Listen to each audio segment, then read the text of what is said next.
do you have? What's the mailbag? What do you got us to start out with today? All right, our first one. Which position group do you think will have the best performance on Saturday? Man, I'm going to say running back. Okay. I'm going to say we're going to walk away feeling really good about the running backs. And that's without A.J. Allen probably playing. It's a good group. I'm going to say Boom Sheeny. I think he'll boom a few. And we'll all be like, oh, man, he's back. They got the big punter. What about Bleak Road? Do you think you could walk away saying, you know what? This is, because I think there's this notion locally that Alvano's just going to run away with this thing. I don't think that. I never do that with a kid. We'll see about Alvano, how he responds. I don't know. Bleak Road doesn't have a big leg if it's windy. I don't Bleak know. Road will tell you, though, he can go 55. Really? Yes. I think you look at him as a little guy and you don't think he's got a big leg, but they didn't let him try. No, they tried the one against Georgia Southern, right? Or was that him? Or did they put in Frankie? I can't remember. Frankie. Yeah, because he couldn't kick that far. Right. Did Frankie land anywhere? Unclear. Rob, what's your position group? I'm gonna go tight end because I think Fedoni is gonna make enough plays to where people are gonna all of that hope will be briefly validated. Man. And Gilbert, yeah. This could be a pretty interesting day. Actually, it could. So really, that's gonna be one of his first debuts. Yeah, what if Fedoni catches like 5 passes for 110? That's what I'm saying. And tight ends usually catch a lot of balls in the spring game. Yeah. No, that would be that would be genuine excitement if Fedoni does. He gets like a 15-yarder down the seam. Yeah. Where looks like George Kittle. Yeah. All right. What do you got next, Abby? Okay, this one's a little bit different. Which position group needs to have the best or most improved performance on Saturday? O-line. And why is it offensive line? Way to cut off all of us. No, say it in front of you. You always take the good one. I think that's right. What do you think, Rob? Offensive line, that's a no-brainer, right? How about tackle, if you want to isolate it? But no Prohaska. Mm-hmm. What about, so who are the tackles? What's up with Turner Corcoran? Was his name brought up by Yes. Royal? Okay. Yes. Where's he playing? He was asked specifically about Turner, and he said that Turner's made big gains with his strength, which is important in that he's their most versatile offensive lineman. He can play all 5 spots if needed. So are the tackles on the one line on Saturday, Benhart and Corcoran? That would be my guess. Yeah, he could. I think when it's all said and done, Newelli and Corcoran could be the guards. That's when it's all with said Prohaska and Benhart at tackle, Scott at center, with Piper as kind of like the first man in. Okay, that's how that makes sense. And Piper could still win a job, but Corcoran, you just hope that the guy that we know he is, he can become that player. Yeah, he might be that guy that just is his role is dependent on others, like Teddy staying healthy and Benhart being what they expect him to be. And if neither of those happen, then he could go from guard to tackle wherever it may be. So I think his role is yet to be determined in my opinion. So what other position would you say? Would you just shift right to the D line? D line, both lines. Yeah. The pass rush. I think I wouldn't just say D line. Do they have guys that can beat Big Ten tackles in one-on-one 4-man rush situations? Yep. That's football right there, boys. Yeah, it is. Can your 4 beat their 5? Like we were talking earlier, 100%. The athleticism. Right can the athleticism at those positions pop to where you look at a guy and you have a whoa moment where like they do something that catches your attention? And we're talking mostly about Borders and Sherman, right? That's who we're talking mostly about. Well, as far as the new guys, the D ends and the edge play. But you're looking Jamari Butler, you're looking Blaze Gunnerson, but I'm talking about the transfers. Mm-hmm. But no, I guess you are. You're looking at Butler and Gunnerson pretty closely in this game, right? You think about like Bo Pelini, though. Not only was he a great defensive mind, but his 4 always beat your 5 or 6, and that makes your defensive coordinator's job that much easier if your front 4 can do something. Mm-hmm.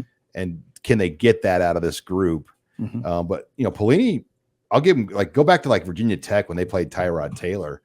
They purposely didn't rush up the field on him. They kept him in the pocket on purpose, just to freak him out at that age and throw. And he struck. It was his defense wasn't just can your front 4 be effective on their own? Mm-hmm. And we haven't seen that in a while. Honestly, since Malik Collins and Vincent Valentine and Khalil and Carlos Davis, by the way, all 4 of those guys were basically pros when they had that group playing on the D line. Mm-hmm.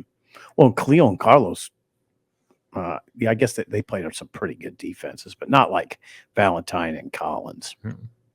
Right? Am I wrong? No. No. I mean, You're right. Valentine and Collins, the defense. They were at least a way part of better. some like 9-win type teams.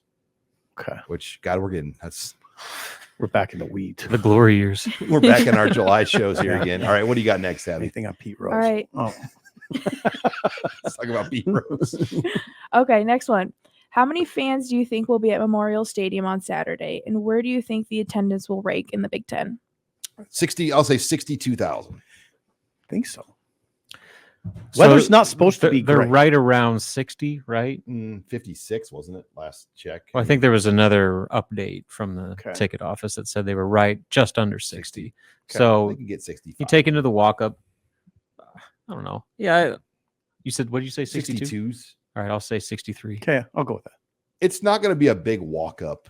I don't either. Yeah. If it was nice out, if it was like 75 and sunny, 48 and windy's a little. it's That gonna might- test some fandoms. And we're there. walking from the office, guys. It's going to be a little bit of a.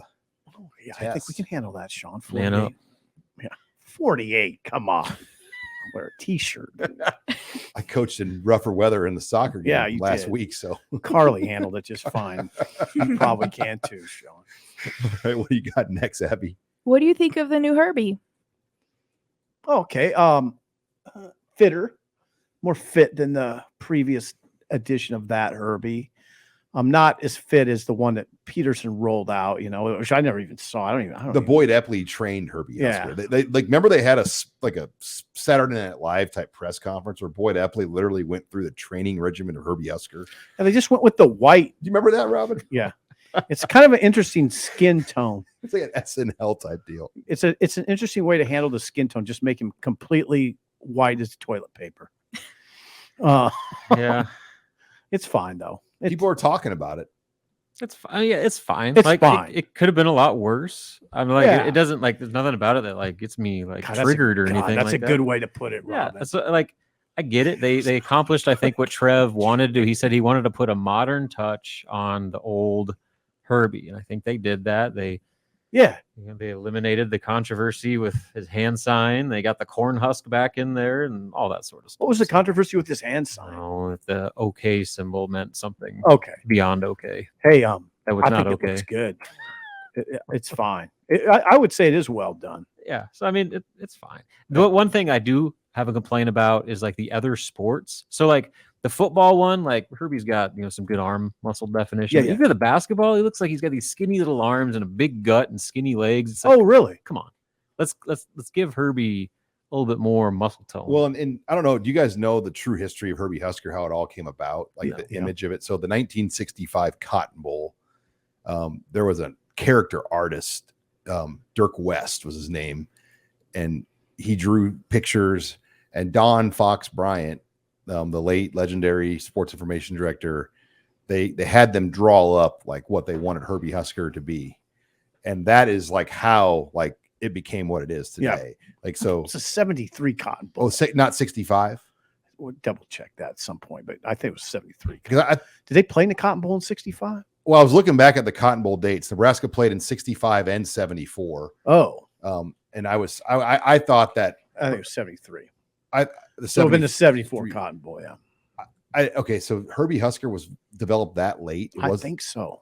But it was at the Cotton Bowl in the early 60s. Well, I will tell you this. That's what our story said on 3. It was a 73. Okay, Cotton the 73. I got my Cotton Bowls crossed. There's 74 Cotton Bowl. So they played in a Cotton Bowl in 65 and 74, but Okay. it was the 74 Cotton Bowl I in the got you. 73 season.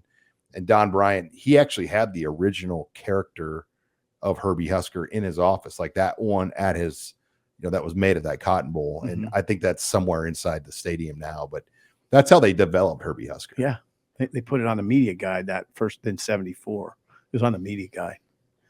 I wasn't around, but it was on the media guide. What do you got left, Abby? All right, we have 2 more. Who will be the top 2 quarterbacks this spring? Quarter or corner? Quarter. Quarter. Who is that, Sean? Come on. Well, it's Jeff Sims, and you probably got to say Casey Thompson right now. That's your 1-2. So At the spring game. Spring game. Oh, yeah, that's what I thought. Yeah. Harburg 2. Sims 1, Harburg. Sims 1, Harburg 2. No debating. No. No. Purdy 3. Who's 4? I don't know. Torres. Torres. Torres 4 for sure. Yeah, then Wokey. Okay. Yeah, Jack right. Wilkie, the you're right. walk-on transfer from Old Miss, is probably the 5th guy. And we learned that the baseball player Mikey Pauly, he's a quarterback. He's gone. He's in the transfer portal. Come fall, I mean, I do think we're gonna have a horse race. I mean, I don't know if I would have said that 2 weeks ago, but now what you hear about Casey, the pendulum swings. Yeah, he's all in, and he'll make it a race. Well, if your rule, it's a 1-year guy. So like, why would you not want him here? It's a hell of it's a heck of an insurance policy to have 2 quarterbacks like that on your roster. Well, especially when a guy's doing the things Casey's doing, to where everyone you ask him about says he's the most engaged player that's out. Like, he's in every team meetings. He's wearing a headset during the scrimmages, going through all the plays, coaching up his teammates on the sideline. So, I mean, even though he's not playing, he is a part of everything they're doing in practice, in meetings, in the locker room. So he has not gone away whatsoever. And you can handle something like that, a situation like that, where you have kind of some potential egos getting bruised, if you have the right people involved. And so far, it seems like Casey's handling it as well as anyone could imagine. Well, Casey handled last season as well as anybody could possibly imagine. The reason That's I credit to defend him so ardently is because his investment in the program. You just don't dismiss people who invest themselves that much. You can't just casually dismiss that. I agree. And that's why I get a little upset sometimes. How many teams in America too have 2 guys on their roster with 25 or 20 plus Power 5 starts? Not many. I mean, it's a heck of an advantage. I think Ole Miss would, they got Jackson Dart and Spencer Sanders, but there's not many. There's not many Power 5. And then Chuba Purdy and Logan Smothers also have Power 5 starts. Yeah, they got it's an incredible amount of experience. They have 4 guys, and then by the way, Harburg is seeing high reps over those other guys right now. So it's fascinating, it really is. It's really a fascinating room. Final question, Abby. What is your favorite spring game memory? Well, you got to go. I mean, the Hoffman run, the Pelini cat. Yeah, that's hard to beat. Those are pretty legendary. 10-year anniversary of the Hoffman run, right? Yeah. It is. And the 9-year anniversary of the Pelini cat. Is it the 9-year anniversary?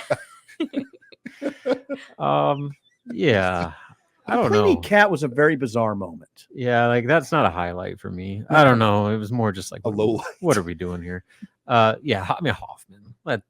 There is no other if answer. you try to over, there's no other answer. Yeah. What as far as like the on-field play, I don't know. I mean, Stuart Bradley, that moment, the 03 spring game. Yeah, when he blew up a guy at the goal line, I'll always remember that because he was largely unknown at that point. You're like, who is this Stuart Bradley guy that keeps blowing people up? Well, he ended up being a very good player. He ended up playing for the Philadelphia Eagles. What was the year when they did like the offense versus defense, and the defense could score, and like rather than like just run the ball out, the quarterback Patrick O'Brien threw it, and then the walk-on kid picked it off for the game. Like he scored points to help his team it was win. rough for Patrick. Yeah, and like he got carried off the field. Like Rudy. Well, Keyshawn Johnson was the intended receiver, I think. Keyshawn Johnson Jr. Yeah, and after the game, there was that kind of that iconic picture of that era of Keyshawn Johnson Sr. on the field with his hand around his son, kind of coaching him and giving him some of his thoughts there. And that was the last we ever saw of Keyshawn. Yeah, very interesting times. He made it about another month at Nebraska. Yeah, Keyshawn Sr. had a huge entourage on the sideline. It was really impressive. I mean, Keyshawn was down there they had a lot of people down there. That was an interesting era. I mean, it was. There were dudes showing up to the spring game wearing like Keyshawn Johnson Senior jerseys, like from the Panthers. I remember that vividly. Walking, there's a guy with a Panthers Bookie Radley Keyshawn Johnson jersey. It's like, one, how do you find that? 2, well done. Yeah, there were like grown men like having Bookie Radley Hiles hold their babies and take pictures of them. Yeah, it was a spectacle. That was quite a spectacle. Or people like Western Nebraska now goes by North Stadium Insider. Yeah, we know that's you. You change your username. He would always like post those photos on the message boards over the years. So hopefully we get tagged on the board for this little call out there. Hey, ouch! Yeah, I'm having fun. Yeah, you're. He's like one of our biggest like goofballs on the board, trolls all the time. Okay. So we can troll him a little bit. So Bookie, his career I think is over. Yeah, he played at Washington and Oklahoma. Yeah,